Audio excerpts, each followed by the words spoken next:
बिस्मिल्लाहिर्रहमानिर्रहीम। Today's topic is simple harmonic motion. आज हम सीखेंगे कि सिंपल हार्मोनिक मोशन क्या होती है और किस तरह ये फिजिक्स का इंपॉर्टेंट टॉपिक है। A body is said to be vibratory if it moves back and forth और to and fro motion about its mean position is called simple harmonic motion. A special kind of the vibratory motion is called simple harmonic motion. पहले इस definition को समझते हैं कि एक body को vibratory तब कहा जाता है जब वो मूव करती है बैक एंड फोर्थ, पीछे और आगे, एंड टू एंड फ्रो, यानी इसका भी मतलब है कि आगे और पीछे। अबाउट इट्स मीन पोजीशन होती है कि जहाँ से वो चीज़ पहले पड़ी होती है ना, वहाँ से हम जब उसे मूव करवाते हैं तो दैट्स कॉल्ड मीन पोजीशन, और ये इसके गिर्द ही हरकत करती है, तो इसको हम कहते हैं simple harmonic motion.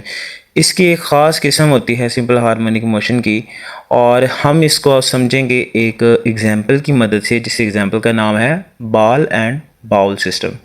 Now discuss the ball and bowl system.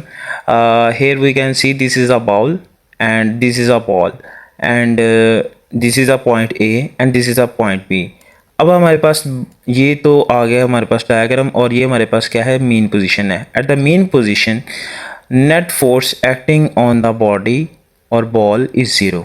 जब हम इसे मीन पोजीशन पे देखते हैं तो हम देखते हैं कि ये मूव नहीं कर रही। तो जब कोई चीज़ मूव नहीं करती इसका मतलब क्या है कि फोर्स ज़ीरो है। जब डिस्प्लेसमेंट ना हो तो फोर्स ज़ीरो होती है। तो hence in the mean position there is no motion, हमारे पास यहाँ पे क्या है, कोई मोशन नहीं होगी।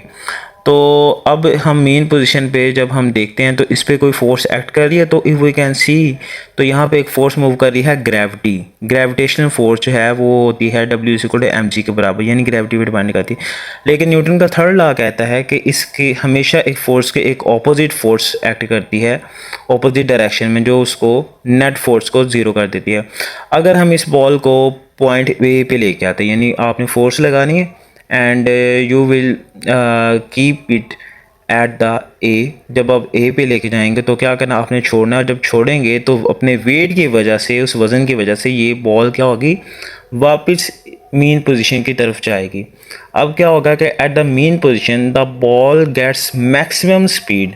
अब जब वो अपने आएगी मीन पोजीशन पे तो वो मैक्सिमम स्पीड हासिल करेगी ड्यू टू इनर्शिया। इनर्शिया कहता है कि जब कोई चीज़ किसी हालत में रहना चाहती है, मूव कर रही है तो मूव करती रहेगी, अगर यहाँ पे मूव करी तो मूव ही करती रहेगी। That's means it will not stop there at the mean position, it will move towards the point B, यानी कि वो यहाँ से ये नहीं रुकेगी बल्कि बॉल बी पोजीशन की तरफ जाएगी। अगर आप इसको घर पे भी करना चाहें तो आप किसी बर्तन में एक बॉल ले लें, गोल से बर्तन में, तो उसको आप एक ऊंचाई से फेंक के, तो आप देखेंगे कि वो मीन पोजीशन दरमियान में नहीं रुकेगी बल्कि वो अगले पॉइंट की तरफ मूव करेगी।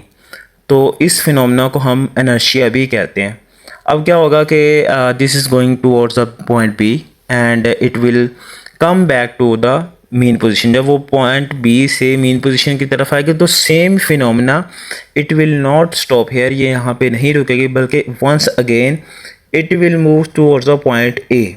जो वो क्या करेगी, ए की तरफ मूव करेगी, लेकिन अब वो एग्जैक्ट ए पॉइंट पे नहीं जाएगी बल्कि उससे थोड़ा सा नीचे। इसी तरह ये मोशन चलती रहेगी and due to friction Aahista Aahista ये बॉल जो है वो एनर्जी टोटली लॉस कर देगी and it will stopped here।